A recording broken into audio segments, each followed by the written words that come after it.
오늘 주제는 자데킥스 사건입니다. 블룸버그 같은 뉴스랑 나이스킥스나 스니커 프리커 같은 웹진 좀 크게 났던 사건이고 피해 규모가 꽤 커갖고 미국에서는 좀 화제가 됐던 이게 좀 재밌는 것 같아갖고 갖고 와봤습니다. 개요부터 한번 말씀드릴게요. 이제 최근에 4, 5년쯤 봤을 때 경제적으로 가장 큰 임팩트를 준 거는 양적 완화하고 저금리죠.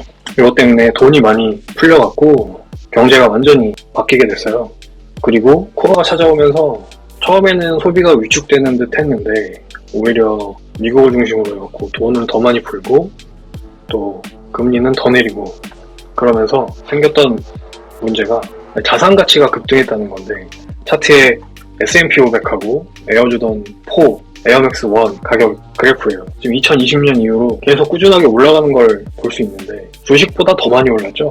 신발들이. 돈이 많이 풀리면 기본적으로 실물 자산에 돈이 몰리고 가격이 올라갈 수밖에 없는데 대표적인 게 부동산인 거고 그리고 코로나 시기에는 그래픽 카드도 엄청나게 올랐고 플스 같은 콘솔이나 자동차까지 가격이 엄청 올랐잖아요. 그러니까 가격표가 붙어있는 애들이나 안 붙어있는 애들이나 수요는 많고 돈은 많고 근데 공급은 딸리고 하다 보니까 다 가치가 엄청 올라버렸죠. 힙합 음악이 계속 유행을 하고 인스타그램도 문화적으로 굉장히 영향력이 커지니까 여기서 가장 중요한 건 이제 과시잖아요. 그러다 보니까 코로나 시기를 지나면서 어느 때보다 규모가 커진 게 신발 리셀입니다. 물론 신발만 리셀이 커진 건 아니지만 다른 물건들 리셀에 비해서 신발이 훨씬 커진 것 같아요. 지금 오른쪽 차트에 보면은 에어조던 시카고 가격 차트인데 2020년을 지나면서 가격이 엄청나게 올랐거든요. 저것만 봐도 약간 사회적인 변화를 조금 읽을 수 있는 그런 내용이겠죠. 예전에도 당연히 리셀 마켓이 있었고 패션 피플들을 중심으로 해갖고는 그런 게 계속 유지가 되고 있었는데 뭔가 돈이 드는 시장은 아니어갖고 거대한 기업이 나와갖고 조정을 하거나 그러지는 않았었잖아요. 근데 점점 규모가 커지다 보니까 업체들도 많아지고 돈 냄새가 나니까 매니아들 뿐만이 아니라 일반 사람들도 막 신발 리셀에 뛰어들고 난리가 났었죠. 네이버 한때 검색어에 사카이가 올라가고 조던이 올라가고 지금은 IF 스튜디오 같은 것도 리셀한다고 난리고 이렇게 항상 시장이 커지면은 부작용이 항상 생겨요. 엄청나게 크게 생길 거예요. 부동산 시장도 보면은 결과적으로는 서브프라임 모기지 사태 터지면서 완전히 큰일이 났었죠. 결국에는 이게 사람들의 욕심인 거거든요. 서브프라임 모기지가 터지고 양적 완화가 시작됐는데 여전히 사람들은 욕심을 버리지 못하기 때문에 역사가 반복이 되고 또 똑같은 실수가 반복이 됩니다. 한 사람이 신발을 수단으로 해서 한 방을 크게 터뜨리는 사건이 생깁니다. 그게 바로 자데킥스 사건입니다. 미국을 기반으로 하는 신발 리셀 사이트인데 리셀 중개는 아니고 직접 리셀을 하는 업체인 거죠. 규모가 꽤 컸던 업체이고 여기서 구매하신 분들 중에 대부분은 다 정품 받고 가격도 괜찮게 사서 만족하신 분들이 많았을 건데 여러분들 폰지 사기라고 들어보셨을 거예요. 근데 결국에는 다단계인데 돌려막기죠. 돌려막기. 사람들한테 수익을 많이 준다고 해갖고 사람을 모아요. 계속. 그리고 나서 약속한 수익을 주는 거예요. 이걸 계속 반복하면은 사람들한테 신뢰가 어우러져갖고 처음에 데려왔던 사람이 또 다른 사람을 데려오고 또 다른 사람을 데려오고 하다 보니까 규모가 엄청나게 커질 거예요. 이 폰지 사기는 1920년대에 있었던 사기 사건 바탕으로 한 건데 그 사람 이름이 찰스 폰지죠. 이게 되게 유서 깊은 사기 방법이에요. 아직도 이게 먹히는 걸 보면은 사람이 이렇게 큰 이익 준다 그러면 일단 의식해야 되는데 어쩔 수 없는 것 같아요. 이게 결국에는 돌려막기 해서 다른 투자자가 준 돈으로 원래 투자자한테 이익금 주고 또 그걸 반복하고 하다가 규모가 커지면은 돈을 전부 다 갖고 한 봉에 튀는 방법이거든요. 근데 이게 아직도 먹힌다는 거예요. 그리고 그 방법이 자데킥스 사건에서 이용이 됐다는 거죠. 이름은 마이클 말렉저되고 자데킥스의 설립자 CEO입니다. 이 사람 원래는 리테일러들이 갖고 있는 신발 재고 중에 좀 싼 거 사다가 이베이에 되파는 걸로 사업을 시작했다고 해요. 그러니까 공식 리셀러라고 하면은 우리나라로 치면 ABC마트나 풋나커 같은데 싼 걸 사와다가 파는 걸 거래를 계속 하다 보면은 리테일러들하고 친해지잖아요. 그러면 가끔 가다가 얘네들이 새로 출시되는 신발 중에 괜찮은 것들 그걸 미리 빼줘요. 이거를 백도어라고 하는데 그거는 아직도 되게 많이 일어나는 일이고 국내에서도 되게 많이 일어나는 일이라고. 최근에 가장 크게 백도어 사건이 일어났던 게 조던 아들 트로피룸 사건이죠. 그것도 있었고 어쨌든 이런 리테일러들 친분으로 해서 백도어를 시작을 했고 이런 걸로 이베이에서 판매를 하다 보니까 돈을 많이 벌었고, 그러다가 본격적으로 리세일 비즈니스에 뛰어들기로 하고 2013년에 자데킥스라는 사이트를 오픈을 합니다. 우리도 크림 같은 거 쓰기 전에는 그냥 카페에서 개인 거래했었잖아요. 개인 거래는 항상 그 사기의 위험이 있고 물건이 가짜일 수 있는 위험이 있잖아요. 그래서 예전에는 한정판 같은 거를 전문으로 거래하는 업체들이 많이 있었어요. 뭐 대표적으로 해외에는 프라이트 클럽 같은 거 있었고, 우리나라에는 뭐 동대문에 있던 쯔보나 이런 데는 가격이 좀 비싸기는 한데 일단 정품도 확실하고 문제가 나면은 해결도 해주고 그러니까 썼었거든요. 자데킥스도 그런 식으로 시작을 해서 점점 규모를 불려나갔고 많이 커졌죠. 2015년에 매출이 200만 달러였다고 하는데 2017년에는 이제 7천만 달러까지 규모가 커졌습니다. 이렇게 뭐 잘 팔리는가 싶었는데 타겟스랑 고트, 크림 같은 게 등장을 하기 시작하면서 이런 일반 리셀러들은 가격 경쟁력에서 이길 수가 없어요. 자기네들은 월세도 내야 되고 임금도 줘야 되는 상황인데 리셀 플랫폼은 개인 간의 거래를 중대하는 데 수수료를 받기 때문에 가격 경쟁력에서 이길 수가 없거든요. 그러다 보니까 만렙자대가 큰 결단을 하나를 하는 거예요. 프리오더를 시작합니다. 여러분 프리오더 들어보셨을 거예요. 인스타나 뭐 다른 웹진이나 커뮤니티 같은데 출시 루머가 뜨잖아요. 이 중에서 가격이 많이 올라갈 것 같은 것들 다 보이잖아요. 예를 들어 트래비스 스캇이 뭐 신고 나왔다. 이거는 100% 가격이 많이 오르는 신발일 거잖아요. 그런 걸 루머를 입수를 한 다음에 프리오더로 주문을 받는 거예요. 그러면 예상되는 리셀 가격이 있잖아요. 그거보다 조금 더 싸게 프리오더를 받습니다. 그러면 첫 번째로는 나는 라플 해봐야 되지도 않는다. 선착순으로 하기에는 힘들다 하는 사람들이 살 수도 있을 거고, 두 번째로는 어쨌든 예상되는 리셀가보다 싸니까 이걸 다시 사갖고 또 팔려는 사람, 또 리셀을 하려는 사람들도 여기 많이 몰릴 수밖에 없을 거예요. 이런 사람들은 대량으로 구매를 하겠죠. 그리고 이렇게 프리오더를 받은 다음에 그동안 구축해놓은 백도어로 물량을 받고 주문을 처리를 하는 거예요. 이거 좀 천재적이죠. 이렇게 해서 적당한 가격으로 적당하게 프리오더를 해서 판매를 했다 그러면 산 사람들도 이득이고 이거 파는 자데킥스도 다 이득을 볼 수 있거든요. 이게 문제가 생길 수 있죠. 물량을 채우지 못하는 경우에. 2021년에 프리오더 매출만 1억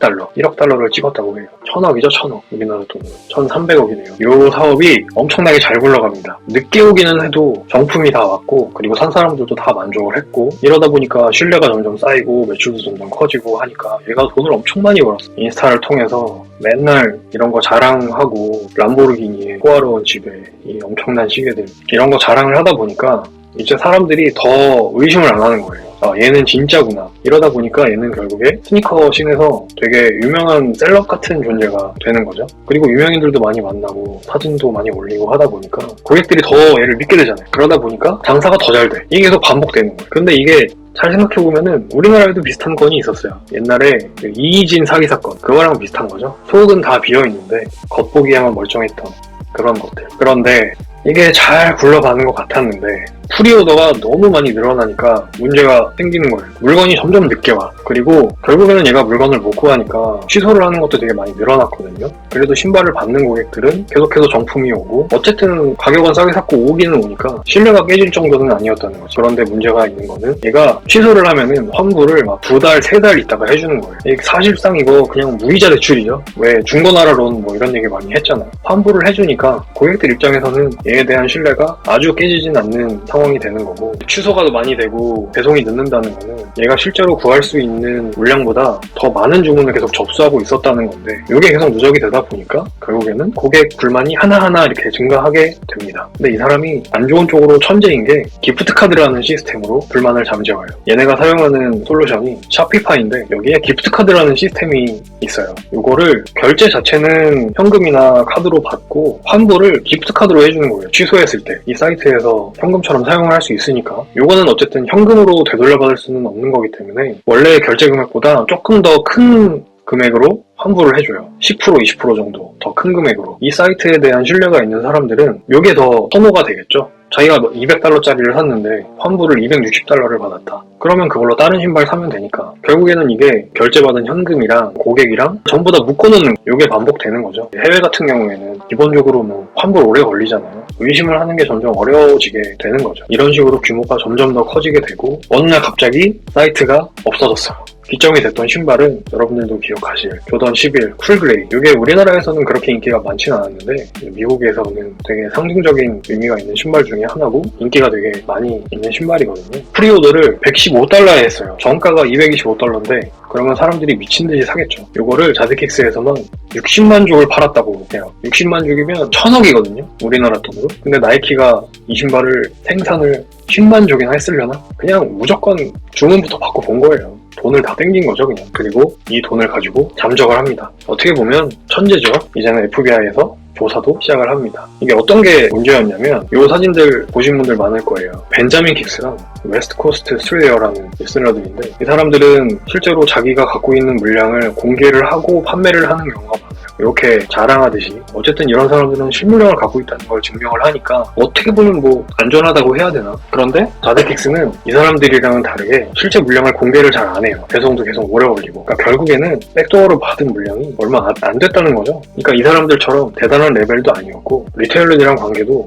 그렇게 좋지 않았다는 거예요. 그러니까 진짜 얼마 안 되는 몇 명만 친했고 걔네들한테 소량만 받을 수 있던 건데 그거 갖고 프리오더를 받고 주문을 그렇게 많이 받았는데 배송이 된 경우가 꽤 많단 말이에요. 그 사람들한테는 어떻게 샀느냐? 스타렉스랑 고트에서 리셀로 산 다음에 그 사람들한테 다시 보는 거예요. 뭔 개짓인지 모르겠는데 스타렉스 VIP까지 올랐다고 하더라고요. 베스네83이라는 아이디가 자드킥스 여자친구인데 CFO로 근무를 했다고 해요. 예전에 스타렉스에서 구매 금액을 순위를 공개한 적이 있었는데 거래 금액이 엄청나죠. 이득을 더 많이 봤어요. 이게 무슨 뜻인가? 그러니까 신발이 급할 때는 스타렉스에서 사갖고 주문을 처리를 했는데 그 반대의 경우가 있잖아요. 프리오더를 받았는데 가격이 너무 많이 뛴 경우 그런 경우에는 그냥 물량 취소시켜버리고 스타렉스에다가 다시 파는 거죠. 지금 개인 로스를 보면 오히려 이득을 많이 봤어요. $3,600만 썼는데도. 그리고 또 하나 문제가 됐던 게 출시 루머만 있던 제품도 프리오더를 받았어요. 요거 보신 분들 있을 거예요. 슈프림 에어조던 콜라보라고 한때 인터넷에 떠돌던 이미지입니다. 실제로 존재했겠냐고요. 그 여부랑은 상관없이 그냥 이거 공개하고 프리오더를 받았다고 해요. 이것도 꽤 많이 받았겠죠. 이런 걸 미리 갖고 싶어하는 사람들은 욕심에 눈이 멀 수밖에 없죠. FBI에서 조사를 한다고는 하는데 조사가 얼마나 될지도 모르고 피해 규모가 얼마인지도 집계가 안 된다고 해요. 최근에 나온 뉴스를 보면은 여자친구라고 했던 CF한테는 무죄 판결이 내려졌다고 해요. 법적으로는 이게 뭐 고의적인 사기고 고객 기만이라고 입증하기가 좀 어려운 것 같더라고요. 이 사람들이 주장하는 거는 사업이 어려워서 파산을 신청했고 그래서 기업을 정리를 했고 고객의 피해를 복구하기 위해 최선을 다하고 있다 이렇게 얘기는 하고 있더라고요. FBI가 조사를 하면서 현금도 압수를 하고 창고에 있던 신발들도 압수를 하긴 했는데 이미 빼돌린 돈도 많을 거고 이미 많이 부자가 됐을 거고 그 피해는 전부 다 여기서 신발 샀던 소비자들이 지게 됐는데 뭐 이거는 그냥 명백한 사기고 고객 기만이라고 봐야 될 것 같은데 당연히 자드킥스가 나쁜 놈들이죠. 그런데 문제가 이렇게까지 커진 거는 결국에는 욕심이죠. 다 너랑 나랑 다 피해자인가 생각해 볼 만한 문제인 것 같아요. 여기 피해자라고 밝혀진 사람들 대부분이 순전히 자기가 신발을 모으는 사람이고 매니아라 사람은 많이 없고 결국에는 자기가 싼 값에 사서 다시 리셀하려고 산 사람들이 많다고 하더라고요. 자드킥스에 묶인 돈이 뭐 $14만 이런 사람들도 있대요.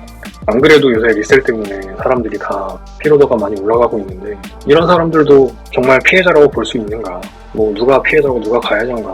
참 우리 같은 사람들한테는 이게 어려운 거죠. 이 사건이 금액 규모가 굉장히 커갖고 신발 리셀 시장이 망할까라는 예상을 할 수도 있을 것 같은데 근데 저는 아니라고 생각해요. 이런 사건으로 인해서 신발 리셀 시장이 신발 개별에 붙는 프리미엄은 좀 줄었을지 몰라도 전체적인 리셀 시장 규모는 점점 커지고 있다고 하더라고요. 2025년까지 계속해서 크게 성장하는 거를 볼 수 있어요. 서브프라임 사태 이후로도 부동산 시장이 완전히 망가지지는 않았잖아요. 신발도 투자 자산이 될 수 있고 리셀의 대상이 앞으로도 계속 될 거라는 거를 좀 증명하는 그런 사건이 된 것 같아요. 결국에는 이것 때문에 뭐 백도어 논란도 그렇고 리셀 논란도 더 커지기는 했고 앞으로는 스타렉스나 크림처럼 좀 안전을 보장할 수 있는 중개 플랫폼에 대한 의존도가 점점 커질 것 같아요. 이제는 뭐 신발만 하는 게 아니라 명품들도 하고 전자제품들도 하고 이것저것 다 리셀을 하고 있는데 안전을 담보하는 중개 플랫폼의 역할이 점점 커지겠죠. 최근에 보면 코로나가 끝난다 하면서 금리도 다시 올라가고 정부가 돈을 걷어들이는 시점이 되기도 했는데 부동산도 그렇고 리셀 마켓도 그렇고 약간 주춤한 것 같기는 한데 불경기이고 현금이 최고다 하는 데서도 최근에 백화점 보면 이렇게 오픈을 하는 사람들이 아직도 넘쳐나거든요. 신발은 아직까지 패션 시장에서 좀 제일 중요한 아이템 중에 하나고, 그리고 언젠가는 또 이런 비슷한 사건이 또 나타나게 되겠죠.